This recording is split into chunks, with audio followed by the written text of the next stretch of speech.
Ça s'affiche bien. Alors on est bientôt au départ, Inch'Allah.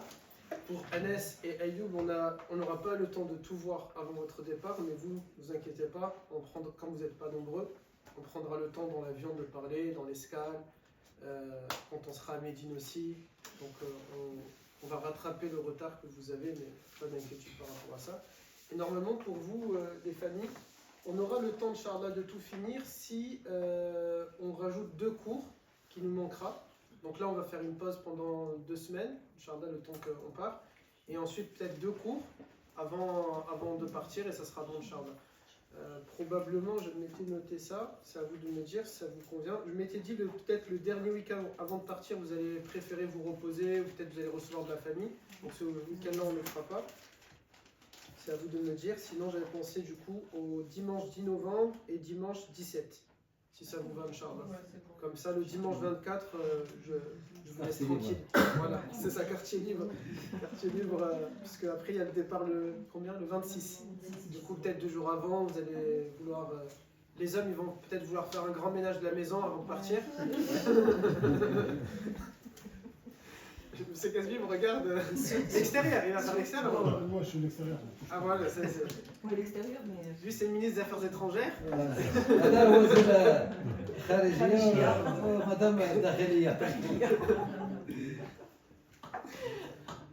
Vous, c'est les Affaires étrangères. Et lui, il est étranger aux affaires. Ouais, j'ai pas vu d'olive là par terre. Non, j'ai pas vu. Manger, c'est qui? C'est qui? C'est quel olive? Je voyais pas parce que vous voulez en venir. Ah oui, c'est vrai. Non, machallah, moi j'ai rien à dire sur ces casus, machallah. Non, j'ai rien à dire. Vous allez être mon aide de camp à l'arbre. Parce qu'il a bien compris qu'on dit le travail, c'est la santé. Ouais, c'est vrai. Mais ne rien faire, c'est à cause de ça. C'est vrai. En même temps. Alors, du coup, on était normalement avec celui-ci, non? L'étape 6. Est-ce que vous pouvez me rappeler? Ça, on l'a pas passé, ça c'est sûr. C'était quoi l'étape 6 on avait fait? Ça, on l'a pas passé, c'est sûr. Ah, vous n'étiez pas là au dernier cours. On l'a pas encore fait, c'est ça? Si, on l'a fait. Je me rappelle pas. Si, c'est l'image, je m'en souviens. Parce qu'on a fait que la première image, mais comme il était long, c'est ça, et je vous avais dit, on ne pouvait pas tout faire, c'est ça. J'ai l'impression que pour vous les femmes, la télé elle est trop tournée, non? Un petit peu? Mehdi, tourne un peu. Parfait. Même pour nous, en vrai, c'est mieux aussi. Mais en vrai, la première fois, c'était pour vous. Accessoirement, c'est bien pour nous. Du coup, juste, vous validez, on pourra faire Inch'Allah le 10 novembre et le 17 les cours, Inch'Allah. Parfait. Et après, normalement, on aura tout fini. Alors, l'étape 6, on avait commencé un peu, c'est le trajet vers Makkah. Souvenez-vous, on est en train de voir les différentes étapes dans le cadre de la Umrah. On aura le temps de revoir lors des 2 prochains cours, mais beaucoup plus rapidement. Et ensuite, bien sûr, à chaque étape, revoir au fur et à mesure si besoin. Dans cette étape-là, on est en train de s'imaginer qu'on était à Médine et qu'on va partir pour aller vers Makkah pour accomplir notre Umrah. Et dans ce cadre-là, du coup, on s'est mis en sacralisation le matin même. On est le 1er décembre et on s'est mis en sacralisation. Je vérifie les horaires pour le cours de tout. À quelle heure il fallait que je fasse la pause, c'est bon. Du coup, on s'est mis en sacralisation. Et on est en train de partir vers Makkah. Une fois qu'on est dans le train, c'est ça, vous vous souvenez qu'est-ce que j'avais dit? On essaye d'aller au plus vite et de s'installer. C'est important quand vous êtes installé dans le train de ne pas vous lever pendant les premières minutes, puisque le miqat risque de passer. La sunna de Nabi alayhi salam, quelle est-elle? Elle est que lorsqu'il va au miqat de Dhul Hulayfa, nous, Dhul Hulayfa, on ne va pas y aller, puisque c'est, par exemple, M. Casby, il a dû aller là-bas avec une Youssef, puisque le bus va à Dhul Hulayfa.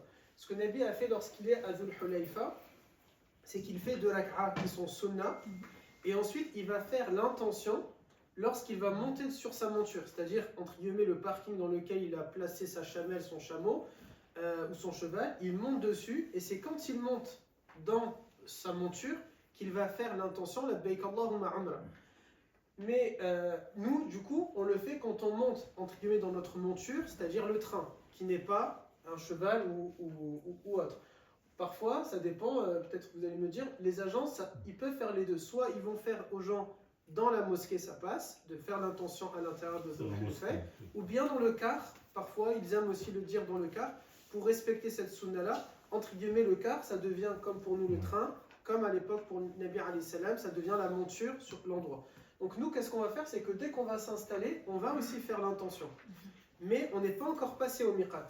Simplement, on va formuler l'intention pour respecter la sunna, et ça nous permet, au cas où on a fait toutes les précautions et on a raté le moment de le dire, on a fait toutes les causes, et là, les fuqaha sont unanimes, il n'y a pas de problème, l'intention, elle est passée.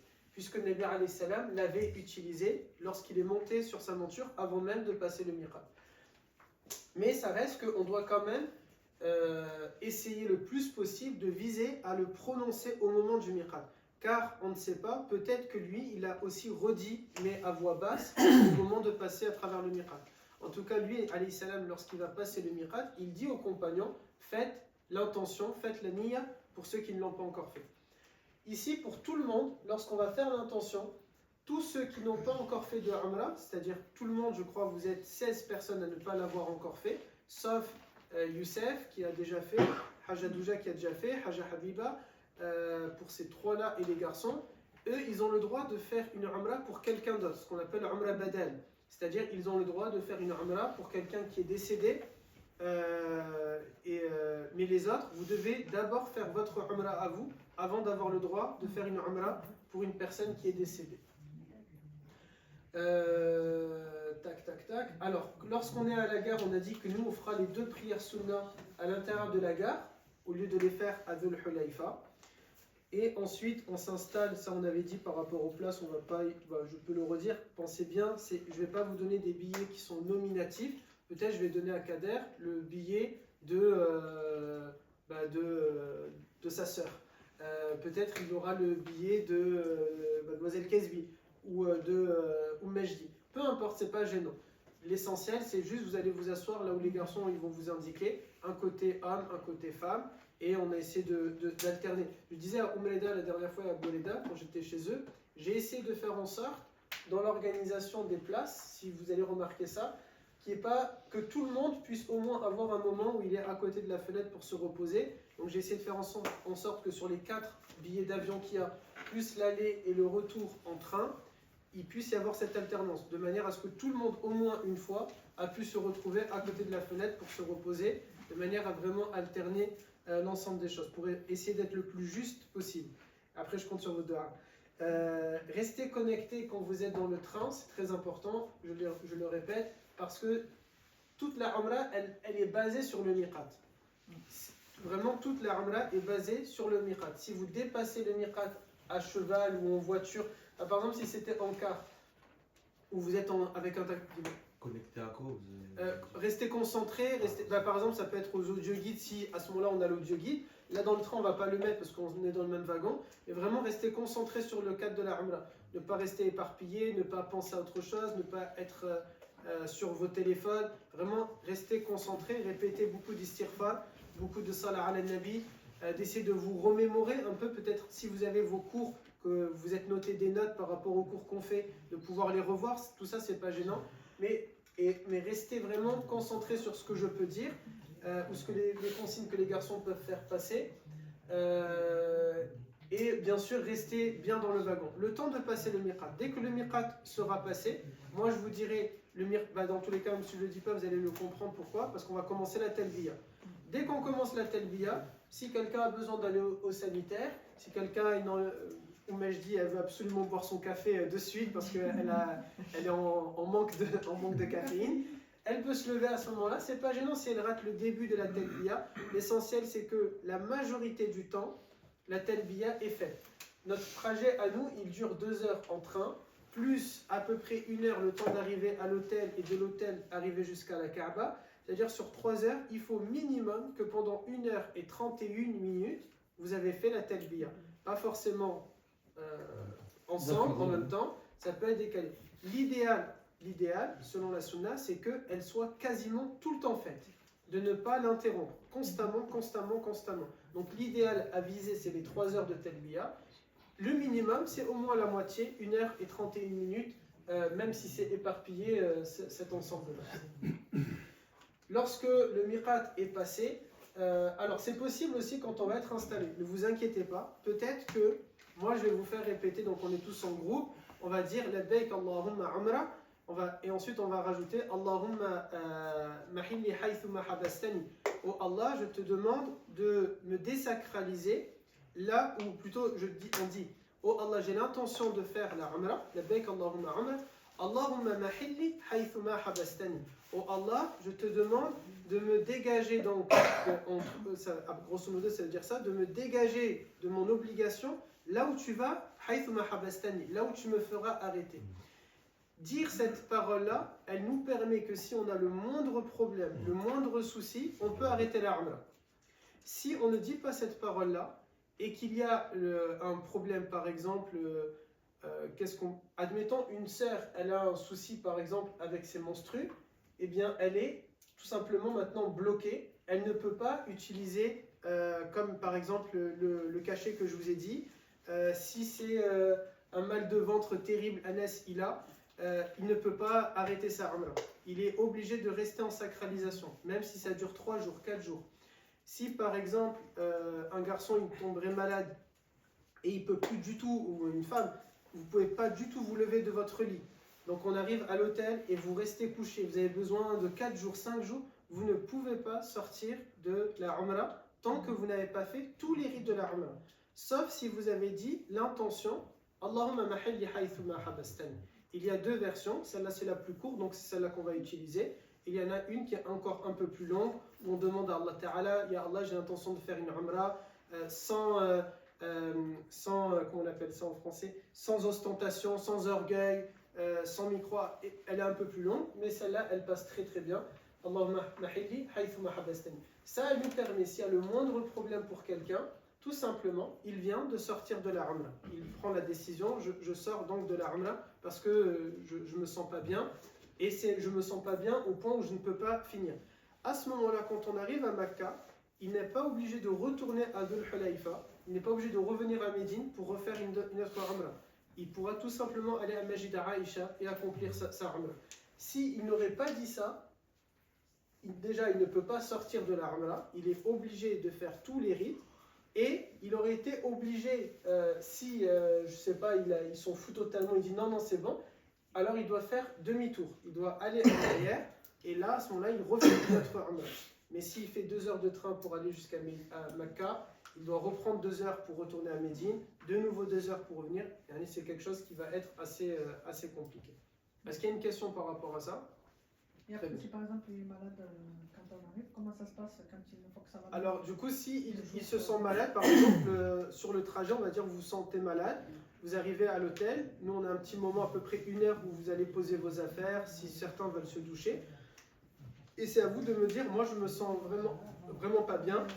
Et à vous de voir, soit vous décidez de rester à l'hôtel et vous finirez la umrah toute seule, ou bien, si vraiment c'était un mal où c'est impossible pour vous, vous sentez, ça c'est personne qui peut, par exemple moi je ne pourrais pas juger à votre place.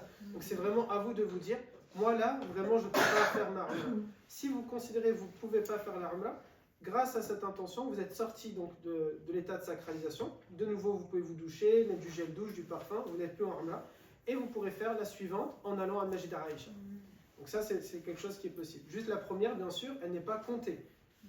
C'est-à-dire que, parce qu'on a tendance à dire c'est l'intention qui compte, c'est vrai, mais c'est le rite. Est-ce que j'ai fait le rite ou j'ai pas fait le rite? Le rite n'a pas été fait, donc c'est pas compté. Mais alhamdoulilah, c'est pas un péché. Par contre, si on ne va pas formuler l'intention et on décide de sortir comme ça, c'est un péché. On ne peut pas sortir de la umrah tant qu'on n'a pas fait. C'est comme le début d'une prière, c'est-à-dire on ne peut pas dire Allahu Akbar et sortir comme ça. Pour sortir de la prière, il faut arriver à la fin de la prière. Sauf si on n'est plus en état de dodo ou qu'il y avait une grande catastrophe qui est en train de se passer, là on aurait pu en sortir. Et la règle c'est qu'on doit la finir. Je ne sais pas si j'ai bien répondu à votre question. Donc ça, soyez à l'aise, si jamais ça arrive, il n'y a pas de mal. Les sœurs, si jamais c'est par rapport aux menstrues, pensez, c'est vous qui connaissez votre calendrier, à l'acheter à la pharmacie à Médine. Vous avez une pharmacie, vous verrez quand on va sortir de l'hôtel pour aller vers la mosquée, directement sur votre droite, vous aurez une pharmacie. Oumleda, je vous la montrerai, peut-être vous la montrer. C'est la seule qui a. Non, il y a beaucoup de pharmacies. Sur cette avenue avant de rentrer à la mosquée. Ah non, nous c'est pas sur une grande avenue, c'est vraiment à la sortie de l'hôtel. Vraiment au pied de l'hôtel, on a une pharmacie. Et quand vous allez vers le Masjid Nabawi. Oui. Il est sur la droite. Ah, peut-être ça c'est une autre alors. Je sais qu'il y en a plusieurs. Hein. Vraiment, il y a beaucoup de pharmacies. C'est plein de petites supérettes. On a été pour cette pharmacie Ok. justement pour prendre des... Ok. Non, il y a beaucoup. Ah, Hein. je crois que c'est... Non, il y en a énormément. Donc ça, les sœurs, ça sera à vous en fait de penser. Si vous pensez qu'il y a un risque, d'acheter cette pilule-là lorsque vous êtes à Médine, de manière à ce que quand vous êtes dans le train, si ça survient, vous l'avez avec vous et vous pouvez la consommer. Moi, quand je m'étais renseigné, désolé, je ne suis pas un expert, ça prend quelques minutes à maximum quelques heures pour stopper le saignement. Donc si jamais c'est intervenu pendant que vous êtes dans le train, c'est pas grave. Votre umrah, elle est toujours valide. Et quand vous arrivez, le temps d'arriver à l'hôtel, vous n'aurez plus ce souci pour vous. Et donc vous pouvez reprendre une douche, juste sans mettre de gel douche, ni parfum, ni déodorant. Et vous changez simplement vos vêtements si besoin. Et ensuite vous reprenez les rites de la umrah en étant totalement à l'aise et sans aucune inquiétude. Est-ce qu'il y a des questions sur ce pour l'instant? Ensuite, une fois donc passé le miqat, on a dit on est en sacralisation. La talbiya, on l'a dit, c'est la majorité du temps. Pensez maintenant, vous êtes en état d'ihram, c'est-à-dire vous êtes sacralisé. Il y a plein de choses qu'on avait dit et je vous avais dit qu'on va les revoir plusieurs fois pour que ça rentre bien, pour ne pas que vous l'oubliez. On ne peut plus s'arracher de poils, on ne peut pas courir, sauf urgence et sauf le cas où on est dans les lumières vertes pour nous les hommes. Vous ne pouvez pas chasser. Alors chasser, il n'y a personne normalement qui va chasser, mais chasser, ça rentre quoi? C'est par exemple s'amuser, je ne sais pas, à tuer des bêtes juste de cette manière-là. Vous pouvez simplement, si c'est nuisible, si vraiment vous avez peur, il y a un moustique qui vient, il vous fait peur, vous avez peur qu'il vous pique ou ce genre de choses, ça va vous déranger, il n'y a pas de mal. Ça, c'est ce qu'on appelle un nuisible. Mais si c'est, par exemple, la mouche, elle n'est pas nuisible en soi, on ne peut pas la tuer. La guêpe et l'abeille, c'est vraiment si vous avez énormément peur qu'elle vous pique. Sinon, c'est simplement, il ne faudra pas la tuer. Donc ça rentre dans le cadre de chasser. Ne pas se parfumer. Déo, parfum, gel douche sont totalement interdits dans le cadre de la umrah à ce moment-là. La seule permission que les Hanafites donnent, c'est vous pouvez faire le savon pour les mains si vous avez eu besoin de passer au sanitaire. Donc eux, ils disent qu'on peut faire parce qu'ils considèrent que le parfum pour les mains n'est pas fait pour se parfumer, c'est plutôt une utilité. Donc la majorité n'en parle pas. Moi, je vous donne cet avis, comme ça peut vous faciliter si vous êtes plus à l'aise avec ça. C'est à vous de décider. Souvent, à Mecca, donc si vous attendez d'arriver à Mecca pour aller au sanitaire, à l'hôtel, c'est possible qu'ils mettent des savons neutres, au pH neutre. Donc à ce moment-là, il n'y a pas d'odeur. Mais c'est aussi possible qu'il y ait des petits savons avec une odeur. Donc après, c'est à vous de décider. Soyez à l'aise si vous l'utilisez. J'imagine également, ça dépend, on est parti au sanitaire pour quelle raison. Mais soyez à l'aise si vous voulez l'utiliser. Ne vous dites pas j'ai fait un péché, puisqu'il y a un avis qui le permet. Pas de contact physique entre époux. Quand je dis ça, j'en ai parlé dans la vidéo pour les sœurs et dans le cours en présentiel pour les hommes un peu plus longuement. Mais de manière générale, pour vous rassurer, si un époux ou une épouse attrape son épouse juste pour lui parler de cette manière-là, ou il lui serre la main pour la saluer, il n'y a pas de mal. Il n'y a aucune inquiétude par rapport à ça. On parle vraiment d'un contact physique entre époux qui pourrait amener à perdre l'état de sacralisation ou à perdre par exemple les ablutions ou avoir certaines pensées qui feraient risquer la validité de votre umrah. Se couvrir la tête pour nous les hommes. Donc attention, ceux qui seront du côté de la vitre pour aller jusqu'à Mecca, le soleil peut venir sur vous. Donc la seule chose que vous pouvez faire, c'est baisser le rideau du train, mais vous ne pouvez pas vous couvrir le visage ou vous poser la main sur la tête pour vous cacher comme ça, puisque sinon vous venez de sortir.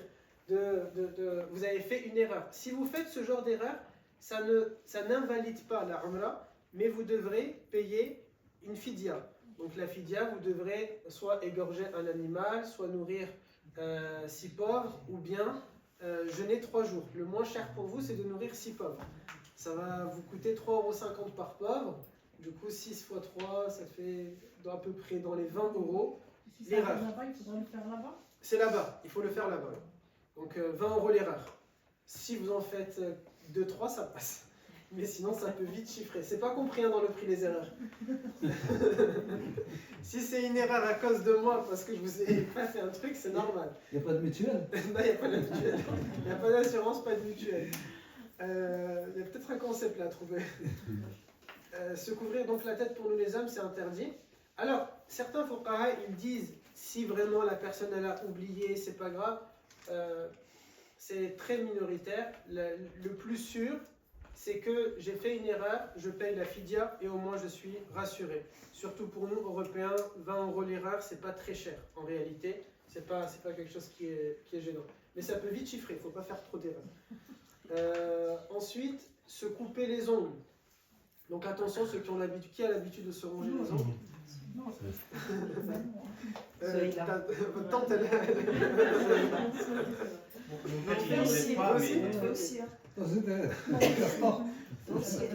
Il faut faire attention. Donc là, ça peut être... moi, par exemple, j'avais cette habitude, subhanallah, j'avais pas énormément, mais ça pouvait m'arriver. Et moi, ce que je faisais, en fait, je mettais mes mains sous mes cuisses, et en fait, je me bloquais de cette manière-là. Ça, c'était ma première parce que j'étais seul. Mais en soi, les garçons, quand j'ai fait avec eux, je leur disais, et pareil pour vous, avec bienveillance, si quelqu'un voit quelqu'un, soyez à l'aise, même si c'est pas la cousine ou la sœur ou la mère de... Vous avez pas de sœur. Les sœurs filles-là, de Mademoiselle Casby, ou c'est pas les fils de Monsieur Casby, d'être bienveillant entre nous et de dire attention, t'as risqué de ronger. Toi aussi, non? Tu ronges tes ongles. Ah oui, je t'ai pas vu la main. Ah ok. Je viens d'avoir un flashback. L'idéal, c'est avoir toujours un peu à moutarde dans la poche. La moutarde? Ouais. Parce que tu mets tout le temps dans les doigts comme ça, hop, ça part pas dans la Ah, poche. je sais pas. Moi j'aime la moutarde, donc je pense que ça va plutôt m'attirer. Des gants. Alors les gants c'est interdit. C'est interdit. Les gants on n'a pas le droit dans l'état d'ihram. Interdiction de mettre les gants. Justement c'est un peu... C'est marqué, c'est marqué. C'est marqué. Ouais, C'est marqué. donc non simplement dites-vous simplement vous le faites pas. Alors si jamais vous faites de cette manière... Il y a quelqu'un? Je vois tout le monde à regarder.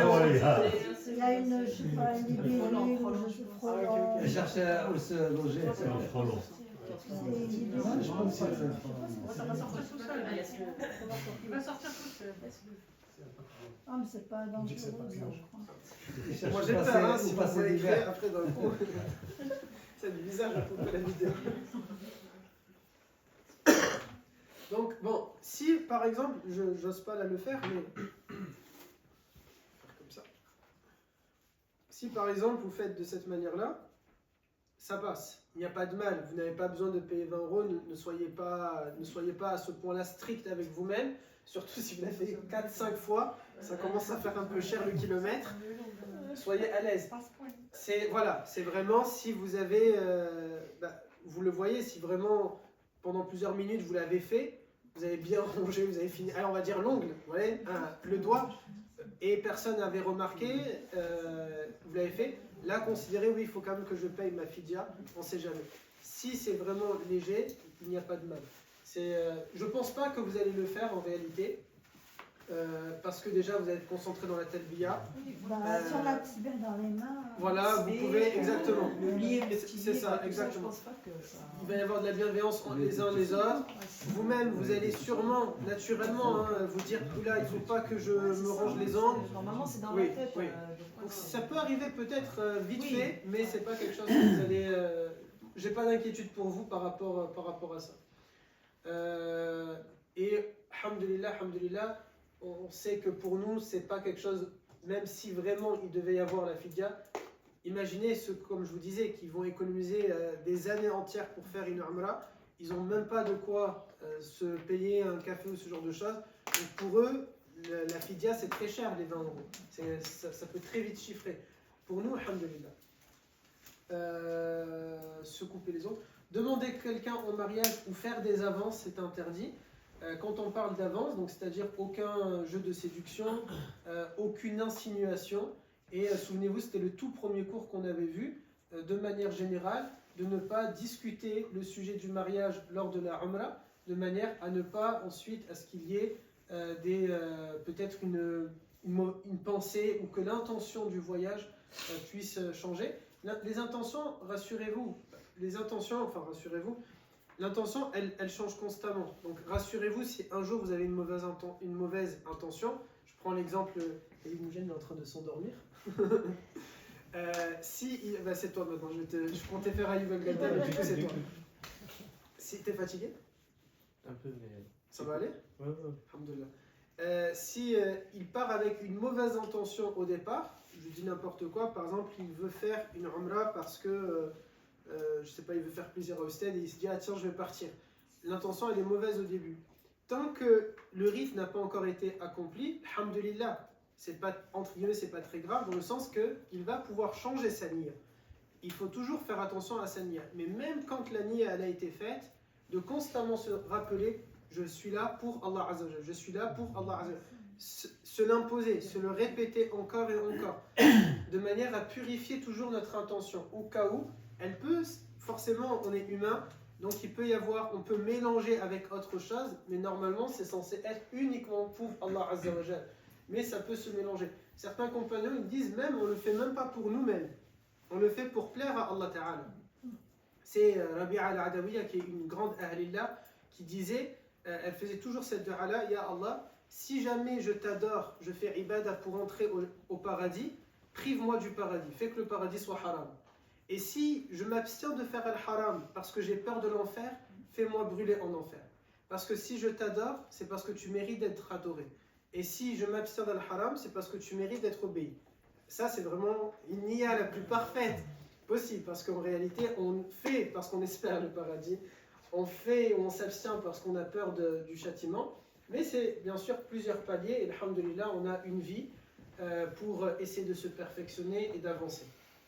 Donc les gants sont interdits, pour les hommes comme pour les femmes. Et porter autre chose pour nous que l'ihram, pour les hommes, c'est interdit. Couper un arbre ou des plantes serait également interdit. Donc par exemple, Mehdi, je ne sais pas si tu as l'habitude d'offrir des fleurs à maman, mais au vu du rêve de tonton, non. J'ai ma réponse. Du coup, si tu vois une belle fleur, tu ne l'arraches pas pour l'offrir. Ça va? Dans le train, si vous devez passer au sanitaire, pensez à respecter les différentes conditions. C'est la vidéo que je vous avais donnée sur ce cours-là. Souvenez-vous les hommes, pour nous, c'est préférable qu'on s'abstienne si on a la possibilité, bien sûr. Les sœurs, c'est plus simple parce qu'elles peuvent changer de vêtements comme elles le souhaitent. Pour nous, c'est plus compliqué. Juste pour poser cette question, les hommes, qui a l'intention de prendre un deuxième ihram? Il n'y a pas parmi vous qui ont l'intention de prendre un deuxième ihram? Le mien, celui Il vaut mieux Ah oui, celui que tu as déjà, c'est bon. symbolique. Ok, Ouais, oui, bien ouais. sûr. Donc à ce moment-là, si vous avez deux ihrams, ça passe. Mais sinon, faites attention à garder tahara de votre ihram. C'est vrai, sinon après, là-bas, vous pouvez toujours en voir. Moi, juste là-bas, je ne sais pas la qualité qu'il y aura. Faites juste attention si vous en achetez un là-bas, que ce soit vraiment 100% coton. Pour ne pas que ça vous colle, pour ne pas que ce soit trop transpirant et pour ne pas que ce soit transparent aussi. Faites très attention. Surtout, on part dans une période où il y aura sûrement de la pluie. Donc il faudra prendre en compte ce genre de paramètres. Vous avez après de tous les prix. Entre guillemets, le must, et encore c'est même pas du 100% coton, c'est un ihram italien si ça vous intéresse. Comment il s'appelle? J'ai oublié le nom. Peut-être un jour il va me revenir et je vous dirai. Mais je crois que ceux-là ils sont dans les 40 €. Mais après, sinon dans les boutiques classiques, vous en avez à 10 €, 15 €. Mais ça dépend, voilà, la longueur, la qualité, la matière, etc. Alors on va vous offrir le thé et le café. Mais je dis, on vous offre le café, Inch'Allah, dans le train. Ça sera juste à mi-chemin. Donc ça veut dire si vous voulez avant, vous pourrez vous lever de vous-même. Vous pouvez vous lever. C'est généralement la voiture neuve. Ça sera marqué dans tous les cas avec le logo. Vous ne pouvez pas vous perdre à l'intérieur. Sinon, nous on vous l'offrira. Comme le but étant de continuer la talbiya le plus possible, si je vais vous poser la question d'un coup comme ça, je vais parler, tout le monde va s'arrêter de faire la talbiya et je vous demande qui veut thé, café, je note.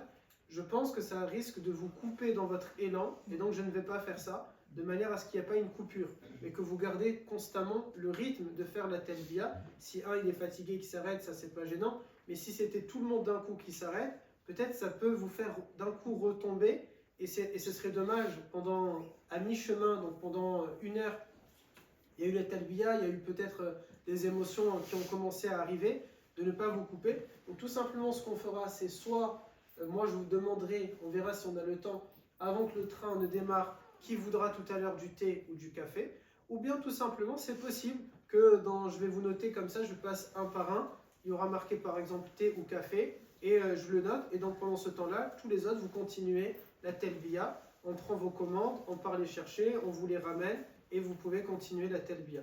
Je pense que ça sera l'idéal, de manière à ce qu'il n'y a pas de coupure. Il y a par exemple ici Thabit, un tabiri qui dit: mon maître Anas ibn Malik se mettait en état de sacralisation à Dal-El et il ne parlait à personne jusqu'à ce qu'il ait terminé ses rites, sauf pour une chose qui était indispensable. Ça montre à quel point les Sahaba vraiment, ils ne faisaient que ça. Spécialement le fait que, on a déjà dit, chaque créature qui entend notre talbiya, elle fera cette talbiya jusqu'à la fin des temps. C'est-à-dire même si nous sommes morts, vous voyez souvent on parle de sadaqa jaliya, le fait de laisser une aumône. Il y a beaucoup d'aumônes, celles qu'on vous a dit, par exemple, prendre un Coran et l'offrir. En vrai, moi je vous dis, c'est sadaqa jaliya, c'est l'intention qu'on a. En réalité, c'est pas si jaliya que ça. Pourquoi ? Comme une chaise que vous allez donner à la mosquée, c'est pas si jaliya que ça. Pourquoi ? Peut-être un jour elle se casse et elle ne vous rapporte plus de hasanat. Peut-être le Coran, il s'abîme, on le remplace, il ne vous rapporte plus de hasanat. Peut-être ce Coran-là ne sera pas lu, ne sera pas utilisé. Peut-être quelqu'un s'est amusé à écrire quelque chose à un moment donné et on l'enlève, vous voyez. Peut-être, c'est déjà arrivé, puisqu'ils sont en train de changer actuellement tous les Qur'ans. L'imprimerie royale, elle fait un nouveau modèle avec une autre calligraphie. Donc ils peuvent décider, on enlève tous les anciens modèles et on met de nouveaux modèles. Et donc à ce moment-là, vous voyez, au Maroc par exemple, avant, dans les mosquées, vous pouvez avoir plein de Qur'ans différents. Différents, je parle dans la forme, c'est bien sûr le même contenu, mais maintenant, il y a aussi l'imprimerie royale au Maroc. Tous les Qur'ans au Maroc dans les mosquées, ils ont imprimé beaucoup de Qur'ans rouges. Vous voyez, c'est des mushaf, sont tous les mêmes de manière à harmoniser les mosquées, que ce soit de la même manière, avec un certain charme de partout. Donc petit à petit, ils vont remplacer dans toutes les mosquées pour que ce soit les mêmes mushaf qu'il y a de partout, en tout cas en grande majorité. Ceux qui ont offert des Qur'ans un jour, du coup, ça par exemple, ça sera plus jaliya à ce moment-là.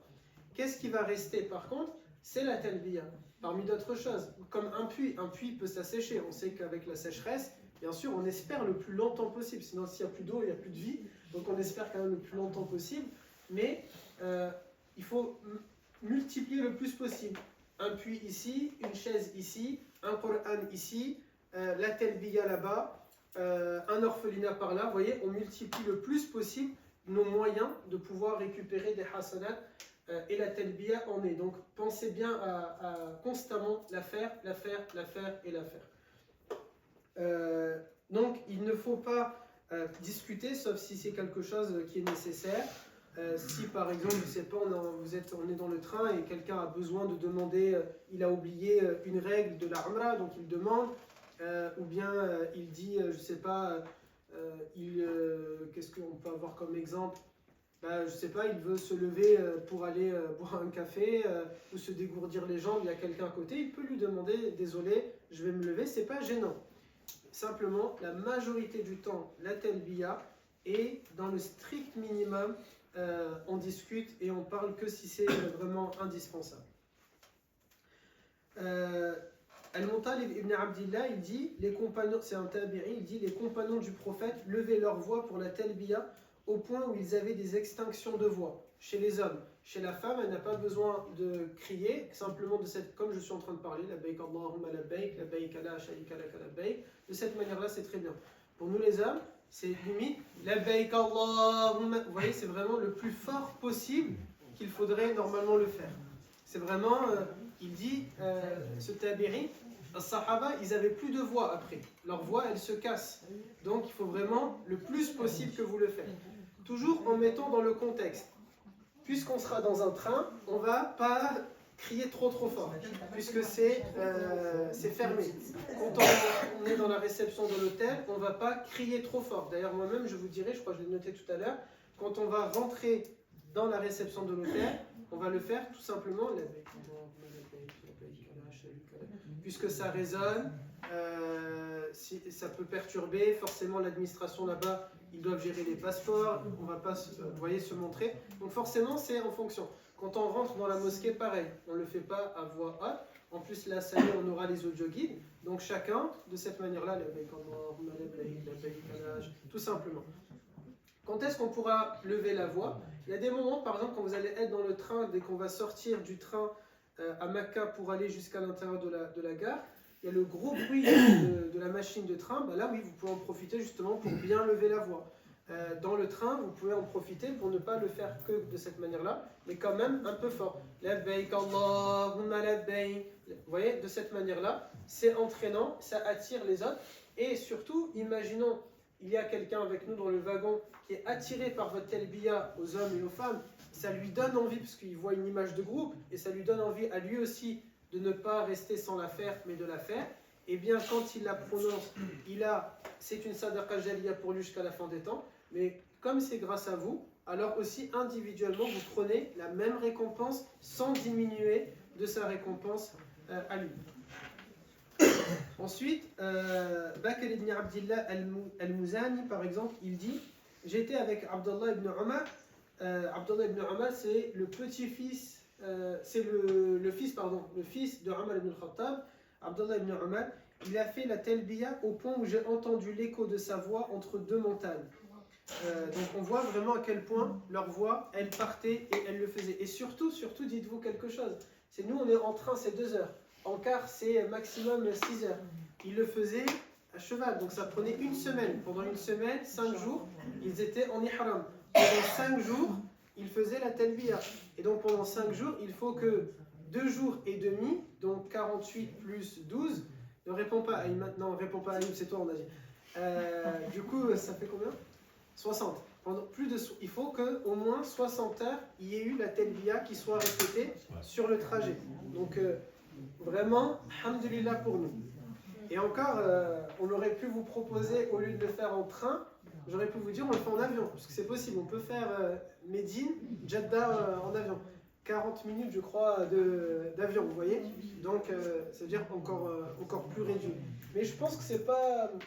Peut-être l'avion, c'est pas long, mais le temps d'arriver à l'aéroport, sortir et tout ça, je pense que ça revient au même, à mon avis. Mais il y a des personnes qui le font, ça peut arriver. En arrivant à Mecca, on prendra plusieurs taxis, probablement, puisque pour le moment, j'ai réussi à avoir un car pour Médine. Je n'ai pas trouvé pour le moment pour Mecca. Donc c'est possible qu'à Mecca, on se déplace avec des grands taxis, plusieurs grands taxis. À ce moment-là, on sera séparés peut-être en 4 groupes. On essaiera de voir comment on va répartir ça, on le fera sur place, mais comme on va le faire sur place, comment on va faire? Là encore, comme pour le train, le but, le thé-café, le but n'est pas qu'on s'arrête tous de faire la talbiya et qu'on commence à organiser au niveau des voitures, parce que peut-être ça va vous couper dans votre élan.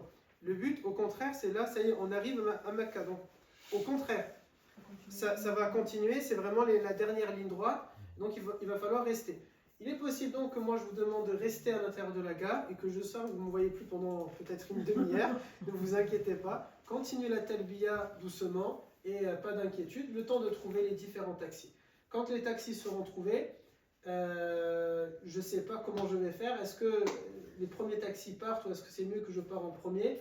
On verra comment s'organiser. Non, ils sont tous à l'entrée, donc je pense que je sortirai, je verrai les 4 d'emblée qu'on va prendre en leur demandant qu'ils se suivent. À ce moment-là, je reviens vous chercher pour vous dire, installez-vous à l'intérieur des taxis. Pendant que je vous parle, n'ayez pas honte, s'il vous plaît, ne soyez pas gênés. Tout le long de la talbiya, pendant que je parle, par exemple, je ne sais pas, je parle avec M. Kesbi, les autres ne soyez pas gênés, continuez la talbiya. Vraiment, ne vous dites pas, ça se fait pas, il est en train de parler, il va dire une information. Si je veux m'adresser à tout le monde, et que c'est vraiment indispensable, que vous arrêtez pour que je vous le dise, je vous dirai s'il vous plaît, je vous donne l'information et ensuite vous pourrez tout simplement continuer votre talbiya sans aucun problème. Est-ce qu'il y a des questions? Ça ne m'arrange pas pour boire le thé. J'avais une question, mais c'était avant. Bien sûr. Quand vous avez dit que pour l'école, c'était à beaucoup de fois, c'est Oui. pour les mains. C'est ça. C'est que pour les mains, c'est pas Que pour les le mains. corps. Non, que les mains. J'ai vu quelques personnes maintenant, ils disent vous pouvez faire le gel douche, tout ça. Moi, en regardant et en cherchant, j'ai pas trouvé des gens qui ont le niveau de fuqaha qui le disent, mais j'ai trouvé des prédicateurs, des enseignants, mais ils n'ont pas un statut de fuqaha. Et quand ils disent pas tel savant a dit, ou il y a tel fatwa qui dit. Donc je pense que c'est une liberté personnelle de leur part. Parce qu'il y a des savants et que je suis pas trop.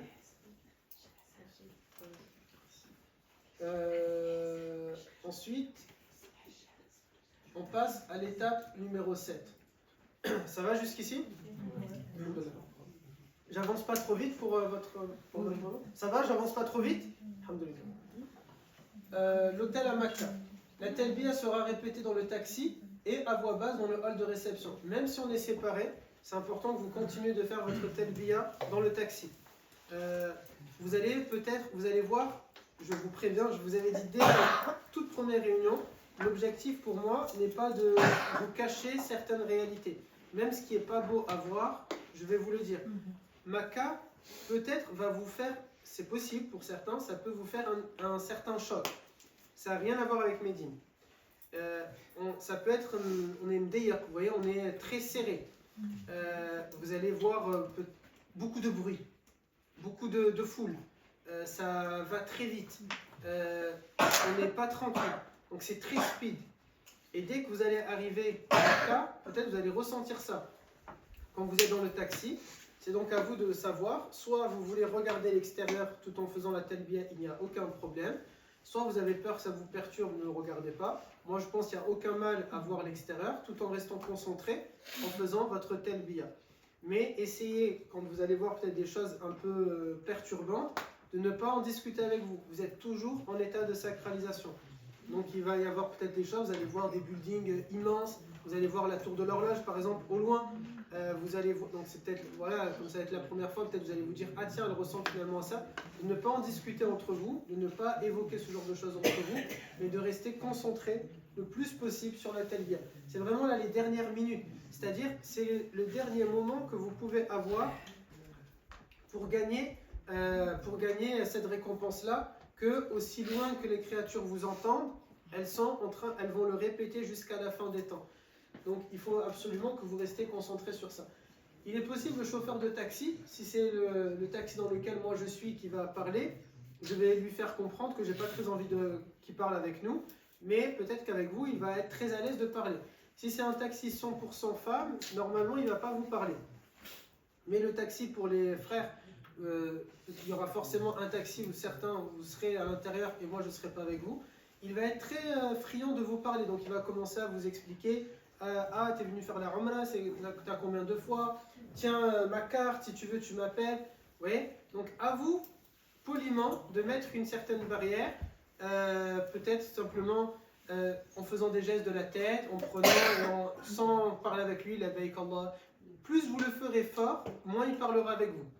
Donc, dans le taxi, n'hésitez pas à lever un peu la voix. Il sera gêné de parler avec vous.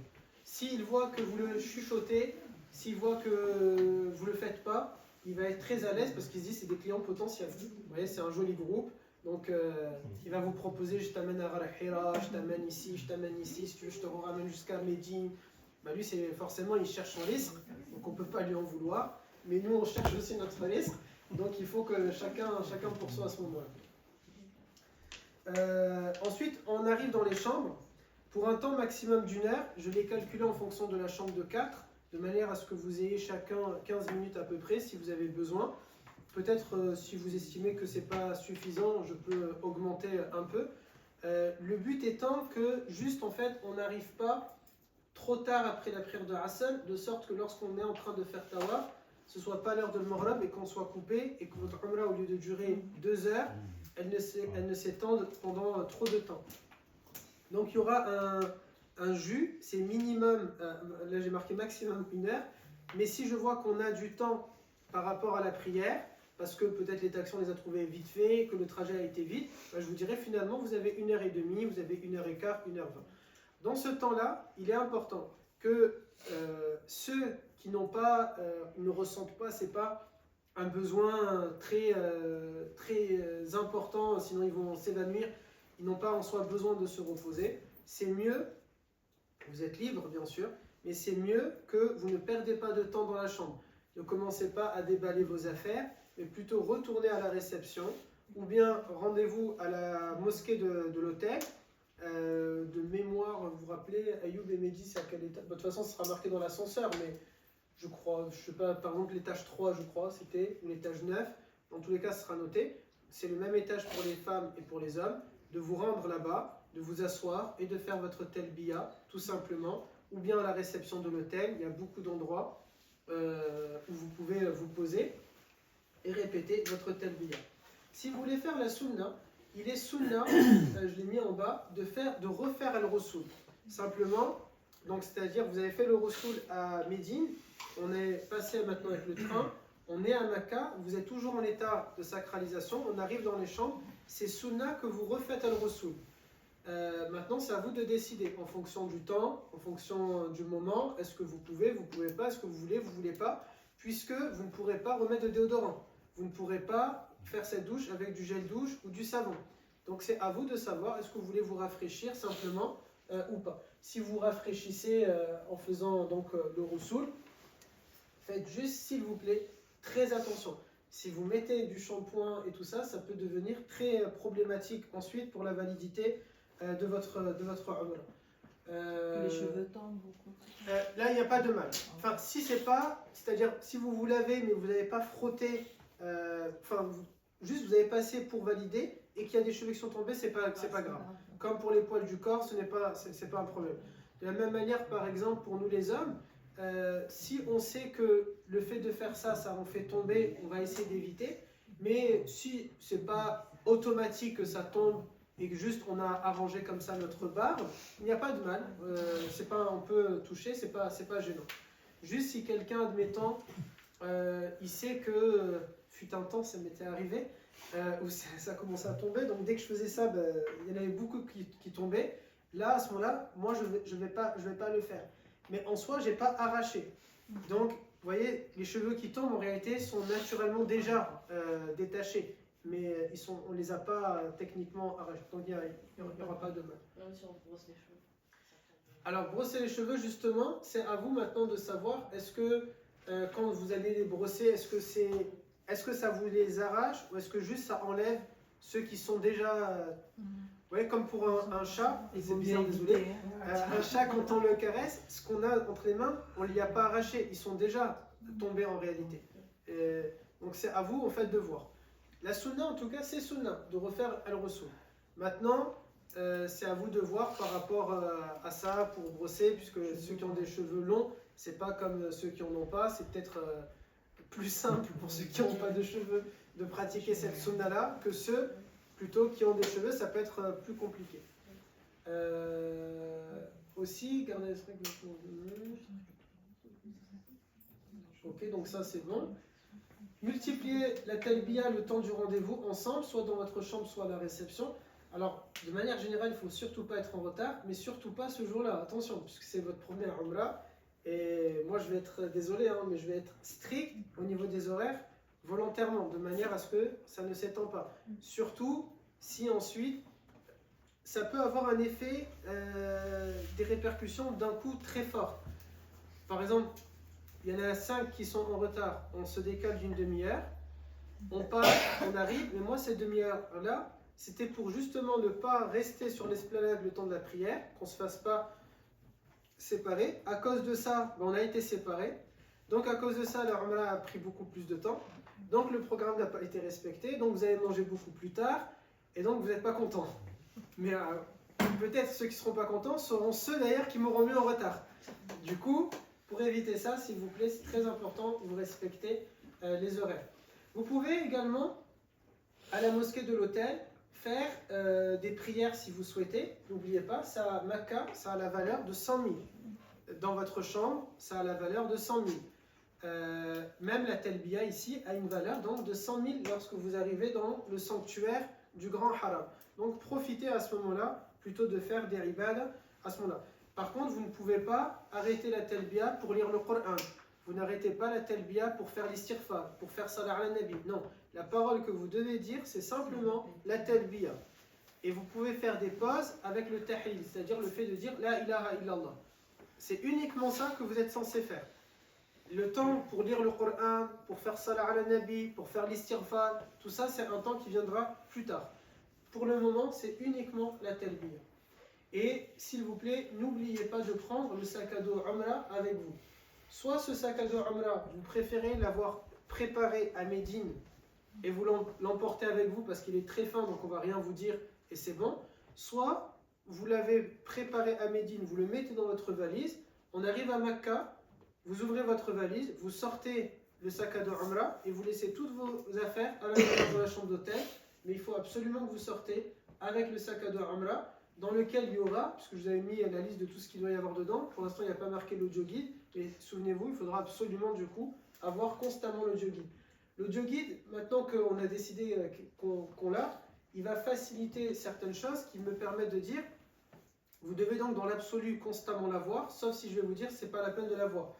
Et dans l'absolu, constamment l'avoir, puisque ça permettra, quand je vais faire les différentes invocations, de ne plus tout le monde s'arrêter et qu'on le dise. Donc si vous ne l'avez pas prise avec vous, ben vous risquez de passer à côté peut-être d'une invocation à un moment donné où il fallait le faire. Et les ciseaux pour les sœurs, moi j'ai des ciseaux plusieurs, je pense qu'avant le départ, comme ça j'économise de la place dans ma valise, je vais vous donner les ciseaux et vous voyez comment vous les répartissez. Voilà, c'est ça, exact. Je ne voulais pas le dire, mais débrouillez-vous. Et vous voyez entre vous comment vous gérez. Moi, je vais vous donner 5 ciseaux et salam alaikum. Bon, c'est tout petit, hein, bien sûr, ils prennent pas de la place. Et on fera l'étape 8 juste après la petite pause, Inch'Allah. On fait 15 minutes de pause à peu près et après on reprend. Tu peux couper. Ça va jusqu'à présent?